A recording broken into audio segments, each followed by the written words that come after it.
नमस्कार दोस्तों। आइए आज सुनते हैं मालती जोशी जी की लिखी कहानी घर। तो कहानी शुरू करें मित्रों। पिंटू ने पिल्ले को इतनी बेरहमी से जमीन पर दे पटका कि दीपू का नन्हा सा मन करुणा से पसीज उठा। इच्छा हुई कि पिंटू को कस कर एक झापड़ लगाए, पर पिल्ले को गोद में समेटते हुए उससे बस इतना ही कहते बना, ऐसे मारा जाता है कहीं? गूंगा जानवर है बेचारा, देख लेना भगवान जी तुम्हें खूब पाप देंगे। लेकिन इतनी सी बात पर भी दोनों भाई बहन उस पर चढ़ बैठे। बड़ा आया भगवान जी का भगत, हमारा पिल्ला है, हम मारेंगे, 1000 बार मारेंगे, मार डालेंगे, तुम बीच में बोलने वाले कौन होते हो? दीपू का सारा आवेश ठंडा पड़ गया। पिल्ला कब उसके हाथ से छिन कर पारुल के पास चला गया, इसका भी उसे होश न रहा। किसी अनाम दुख से सुबकता हुआ वह मम्मी के पास दौड़ गया। उनकी गोद में मुंह छुपाते हुए बोला, मम्मी हमें भी एक कुत्ता ला दीजिए ना प्लीज। मम्मी हस्बे मामूल किताब पढ़ रही थी। दीपू की गुहार उनके कानों तक पहुंची ही नहीं। खींच कर उसने किताब खींच ली। क्या है रे, क्यों तंग कर रहा है? मम्मी चीखी। पढ़ते समय कोई परेशान करे तो उन्हें बहुत गुस्सा आता है, पर दिन भर ही तो पढ़ती रहती हैं। अपनी बात कोई कहे भी तो कब। कॉलेज क्या जाने लगी हैं? दीपू की तो मुसीबत हो गई है। अब बोल ना, क्या बात है? हमें एक कुत्ता चाहिए, उसने कुनमुनाते हुए अपनी फरमाइश पेश की। लक्की है तो, वह तो पिंटू का है, तो सबके लिए अलग अलग कुत्ते आएंगे। वह अकेला ही तो घर भर की नाक में दम किए रहता है। लेकिन पारुल पिंटू हमें छूने भी नहीं देते, हमें तो अपना वाला चाहिए। चाहिए तो, पर रखोगे कहाँ? अपना सिर छुपाने के लिए तो ढंग की जगह नहीं, मम्मी ने भुनभुना कर कहा। दीपू ने अपने चारों तरफ देखा। मम्मी ठीक ही तो कहती हैं, कितना छोटा सा तो कमरा है।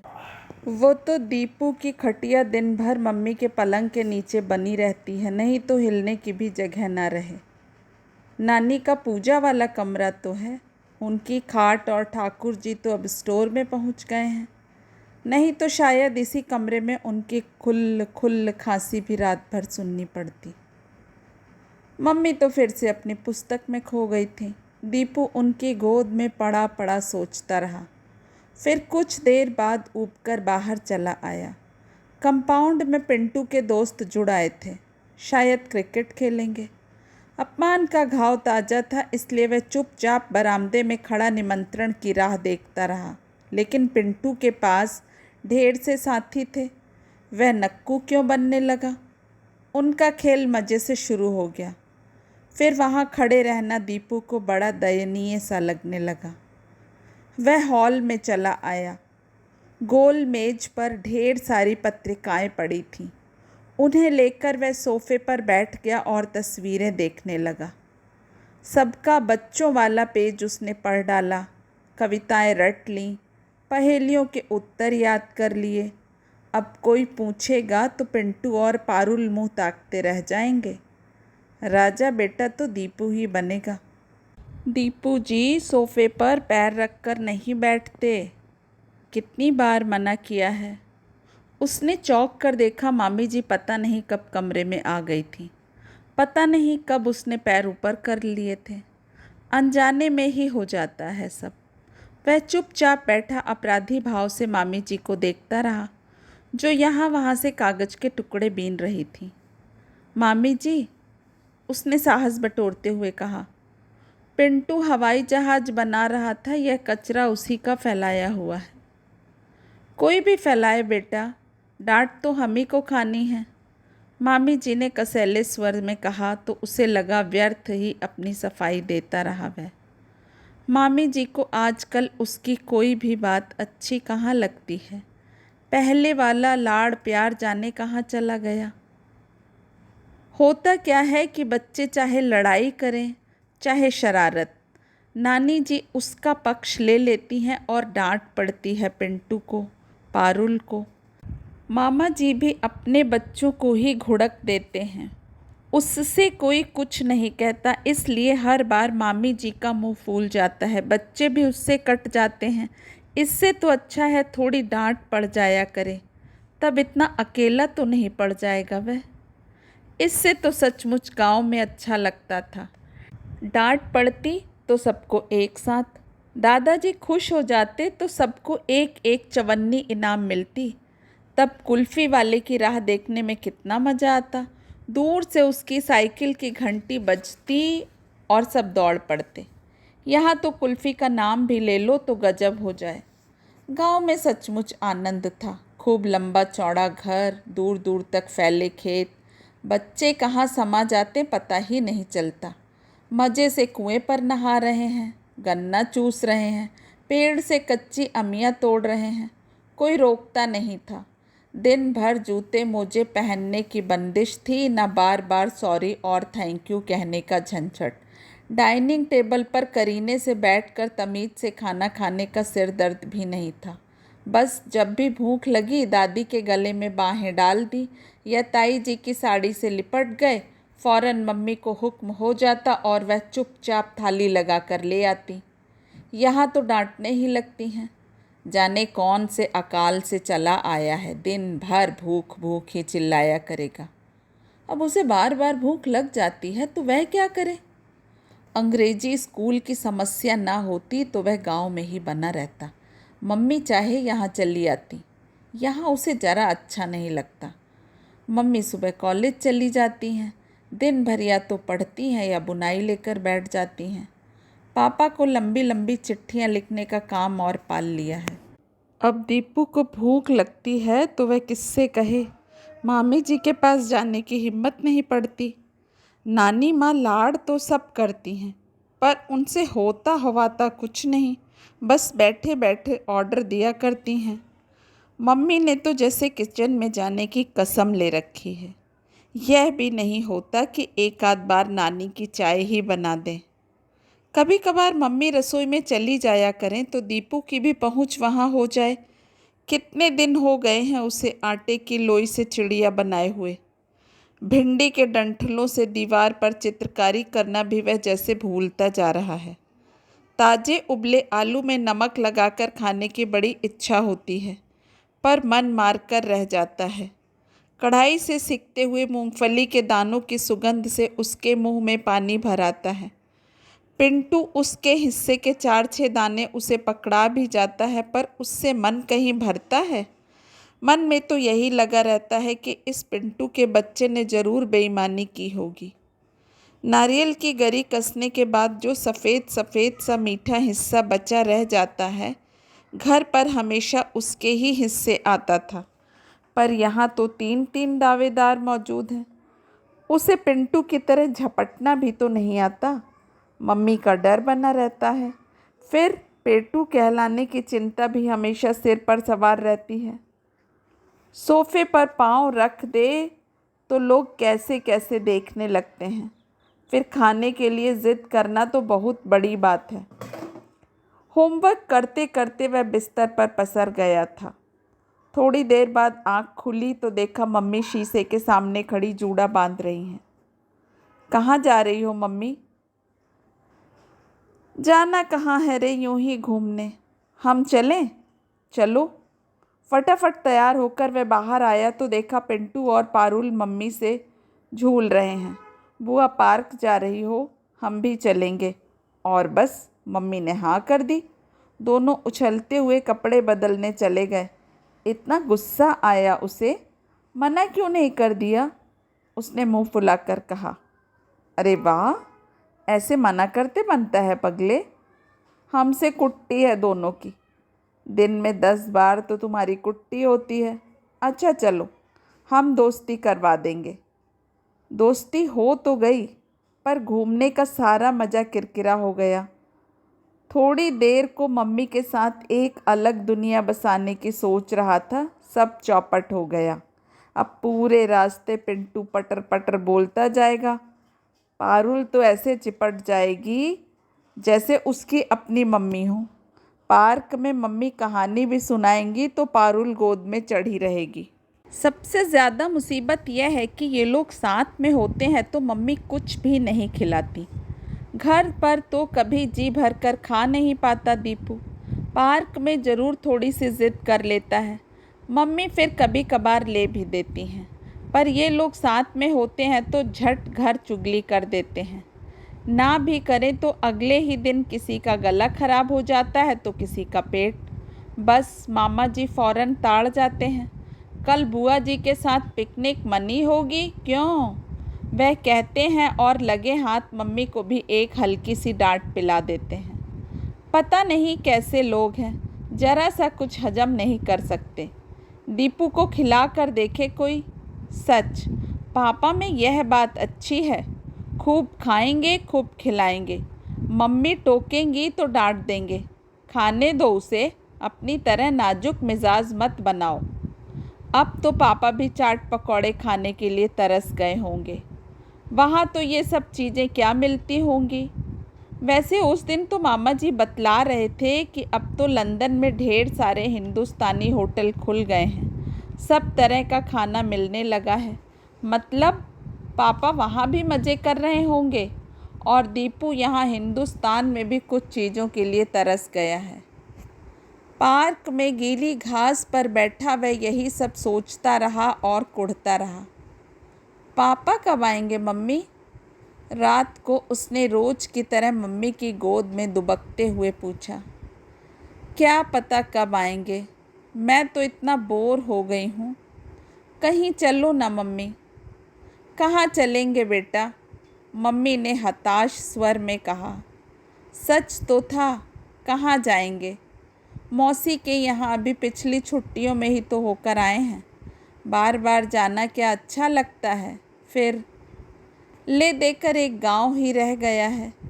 दीपू की तो वहाँ मौज रहती है, पर मम्मी बेचारी बड़ी परेशान हो जाती हैं। कहने को तो इतना बड़ा घर है पर ढंग का एक कमरा भी नहीं, ना बिजली है ना नल, बस गर्मी में तपते रहो। पानी तो खैर महरी लाती है, पर ढंग का बाथरूम तो हो।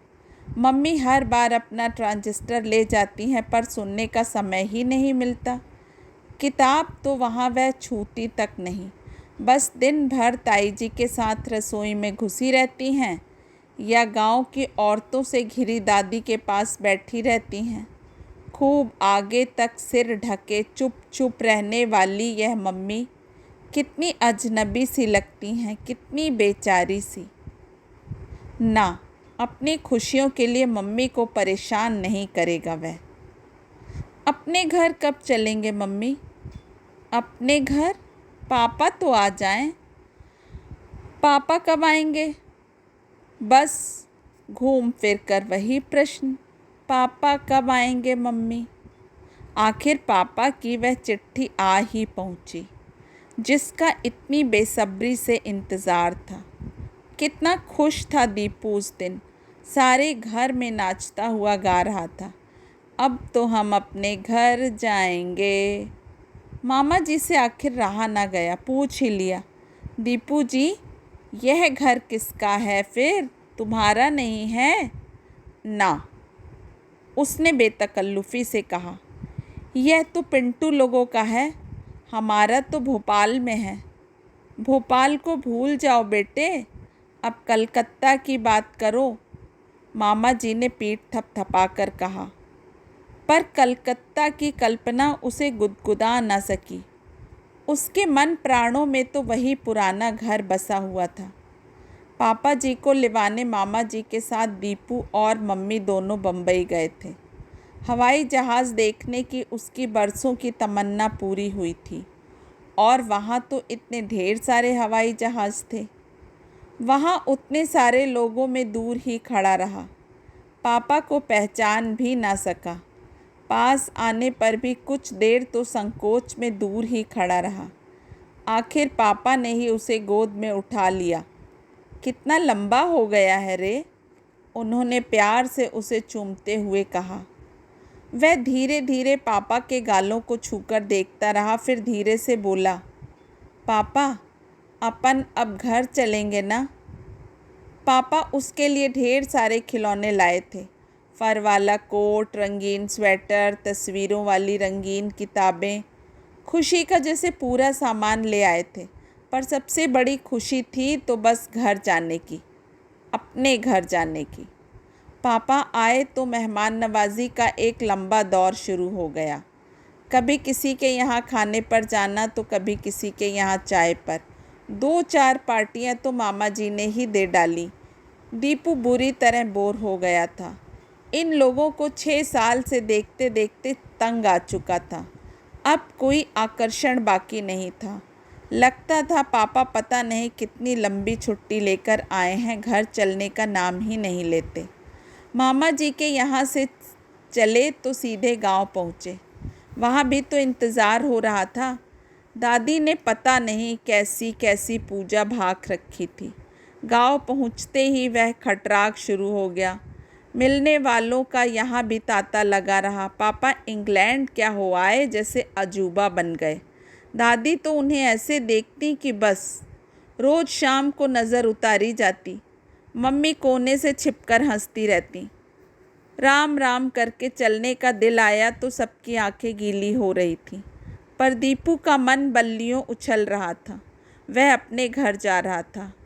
वहाँ मेज पर चढ़कर हाई जंप लगाएगा, बालकनी पर घुड़सवारी करके मम्मी को डराएगा, रेडियो के सुर में सुर मिलाकर गाएगा। ये सारे काम उसने कब से मुलतवी कर रखे हैं। पर मम्मी के साथ उस कबूतर खाने में प्रवेश करते ही उसका मन बैठने लगा। यह क्या मम्मी, यह अपना घर नहीं है। यही है बेटा, यह कलकत्ता है। यहाँ ऐसे ही छोटे से घर में रहना पड़ेगा। धत तेरे की, क्या सोचा था और क्या निकला। दूसरे दिन ही ट्रक आ गया था। धीरे धीरे सामान खुलने लगा तो हर्ष और विस्मय से उसकी बाँछें खिल गईं। वह हर चीज़ को सूंघता रहा। मम्मी छत पर गद्दे सुखाने लगी तो उन पर लोट पोट होता रहा। 2 साल तक बंद रहने के बाद भी उसमें एक परिचित महक बच गई थी। यह महक, यह गंध दीपू के मन में सोई यादों को तरोताज़ा कर गई। मम्मी पर भी जैसे जादू हो गया था। दिन भर बनी संवरी लेकिन गुमसुम रहने वाली मम्मी गुनगुनाती हुई कामों में जुट गई थी। सलवटों पड़ी साड़ी और बिखरे बिखरे बालों में मम्मी एकदम घरेलू लग रही थी। पापा दनादन पैकिंग खोलते जा रहे थे। मम्मी सामान धो पोंछकर जमाती जा रही थी। दीपू उन दोनों के बीच फुदकता छोटे मोटे काम कर रहा था। शाम तक किचन सही शक्ल में आ गया था।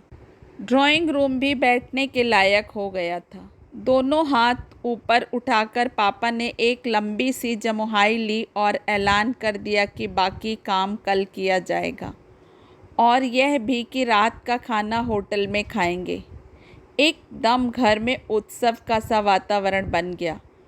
उसके हाथ मुँह को बच्चे से धुलवा कर मम्मी ने उसे नए लंदन वाले कपड़े पहना दिए और खुद नहाने चली गई।